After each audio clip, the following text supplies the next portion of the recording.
خيرات. صباح الخير رفيقات، اهلا وسهلا فيكم. بصراحه بدنا نبلش بندوتنا. هالندوه الحواريه اللي هي على 3 محاور. الندوه الحواريه طبعا دار المراه هي اللي قامت فيها، وهي على 3 محاور. محور لدار المراه عن عمل دار المرأة والصعوبات اللي مرت فيها من لما انفتحت لهلا، وايش هي اكثر القضايا اللي عم تجي لدار المرأة، وكمان القضايا في قضايا كثير يعني كانت معرضة للقتل وشلون حلت هالقضايا. كمان المحور الثاني رفيقاتنا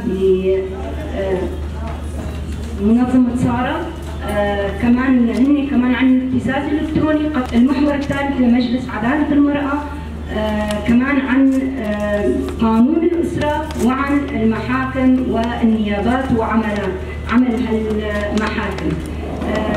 بالبداية بدنا نوقف دقيقة صمت على أرواح الشهداء.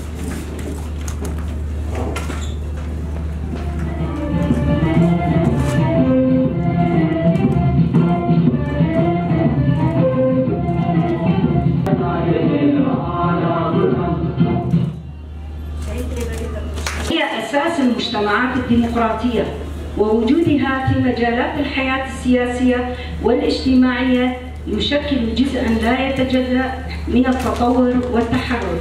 وثورة المرأة في كردستان وفي العديد من المناطق حول العالم هي محاولة لتحطيم القيود الثقافية والاجتماعية، والمرأة يجب أن تكون قادرة على تحديد مصيرها واختيار حياتها والتمتع بحقوقها كاملة. كما يجب تعزيز التعاون بين جميع الحركات النسائية في العالم وخلق شبكة من الدعم والتضامن بين جميع النساء في مختلف البلدان والثقافات، وهذا التضامن سيقود إلى تحقيق الحرية والمساواة لجميع النساء. تم افتتاح دار المرأة ببداية عام 2011. هي أول دار للمرأة تم افتتاحها، والسبب من افتتاح دار المرأة منذ آلاف السنين والمرأة تعاني من الظلم والعنف، بالإضافة إلى كان هناك عادات وتقاليد في المجتمع تؤذي كثيرا المرأة، مثل الزواج القاصر والزواج القسري، تعدد الزوجات والحيار وزواج البدل وزواج الدية. شو هو عمله؟ ايش الهدف من هالدارات؟ ليش نحن بحاجه للمرحله اللي نفتح دار ويشتغل بهالمرحله هي؟ نحن لما نطلع على التاريخ او السرد التاريخي بنشوف الاضطهاد، التعذيب، الاغتصاب، انحاء او انحراف دور المراه من الحركه الاساسيه او البنيه الاساسيه اللي كانت موجوده في التاريخ، فنحن هنا بحاجه لفتح دار المراه لتعمل عملها. اول شيء نحن لازم نبلش بتعريف دار المرأة، ايش هو؟ ايش هدفها؟ ليش هي بلشت بهي الفترة هي الزمنية هي؟ ثاني شيء نحن نطاق الدورات اللي عم نعطي او الندوات او ورشات العمل اللي عم تصير للاسف بس عم بتكون ضمن اطار المرأة، نحن لازم نطلع خارج اطار المرأة، لأن نحن بمجتمع مكون من ثنائيين، المرأة والرجل. تمام، أنا عرفت حقي، عرفت واجباتي، أنا عرفت أنا إيش لازم أسوي بالمجتمع، بس في طرف ثاني ما عم يتقبل هذا الشيء، فأنا لازم أحارب وناقش الطرف الثاني كمان لأوصل هاي الفكرة هاي كمان. منظمة سارة حتى تسكرن ديكي معها خفتات حزار سيزدن كانوا خباتي وينا طبعا كاري جباكي دنابا جباكي كانوا خباتك بعاري كاريا حجني ما مستين مدرسة أبو أساساهان قاد أواكر سبب أواكر لاوي وكن حموج قزالن بشتين هيزم طاري درباسي هريني مابو قال لك يعني مجاري زواجات تمانية جوب تشيبو تحرش تشيبو تجاوز كرن هات كرن بشتنا جناس تبدستيفا هيسي الطاري هاتن كرن شبولو طبعا بشتي دراسة منظمة هات تأسيس كرن نابي بو منظمة سارة شبو تشو منظمة سارة إيش برضو نابي سارة حمد بيك هات نابي سارة كاتنا بردو عرب وسريان، ويعني نابي سارة تعني الملكة أو الأميرة جبروا منابع بكر منظمة سارة. كارو خباتي ما طبعا بإمكانيات هاري كين مع تذكار خباتي فكر وعم بنابع جباكي ده ما كارو خبات مشاهدة. براسي أنا كي بشبو مجاري دوزان أنها دوز بشوار درنجي وين دوزين شرعي هنا دوزين جزائي هنا. دوزين شرعي جريداي مالا جنيه ودوزين جزائي جريداي مالا جريداي منظمة سارة. قانون الجناب تحسب بشرطات قانون الجن محمود قادير وقانون الجن هاتم رونشتاندر في أثناء يعني تحسب بشرطات حتى تحسب الدواجي يعني قانون الجن بقانون مال باقي وتعديل بشيء انه بند هو مرتكبي جرائم قتل النساء لا يشملهم العفو. دي حضروا بيستو ددواد طبعا هاك تذكرن انه كسي جو جناكي بوجي اب جناهان اب كسيهان نكد بالعفو دي وانا قانون دي حضروا بيستو سيادي هاك رونشتاندن.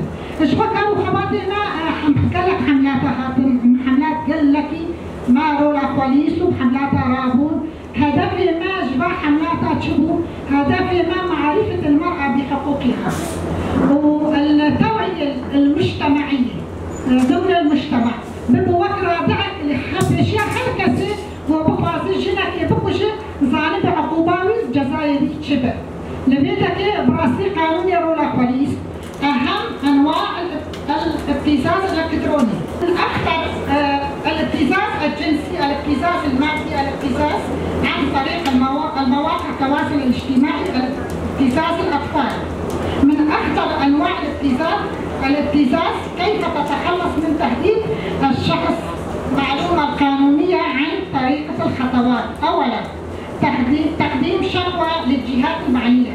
ثانياً استخدام الخط الساخن وهو خط مخصص للإبلاغ عن الابتزاز الإلكتروني والجرائم الإنترنت ويعمل على مدار 24 ساعة.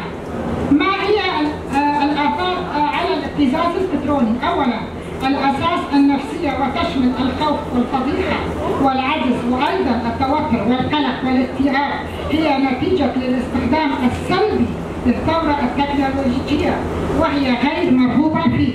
كيف أتعامل مع الشخص الذي يهددني؟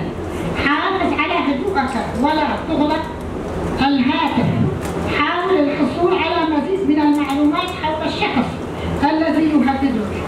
اطرح عليه الأسئلة لمساعدتك على معرفة ما إذا كان التهديد حقيقيا لا ترد على الرسائل أو المنشورات أو وسائل التواصل الاجتماعي.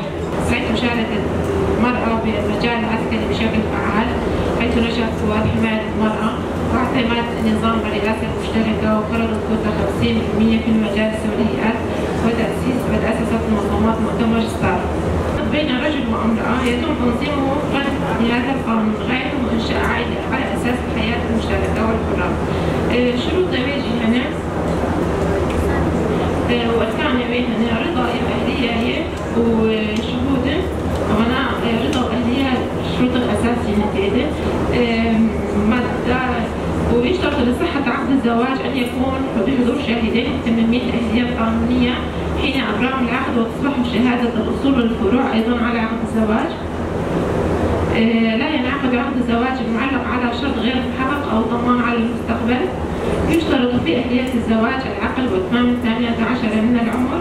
شورشة فكري، شورشة فلسفي، شورشة وحق قانونك ما هاداني وخلينا حضاري الشهيدة.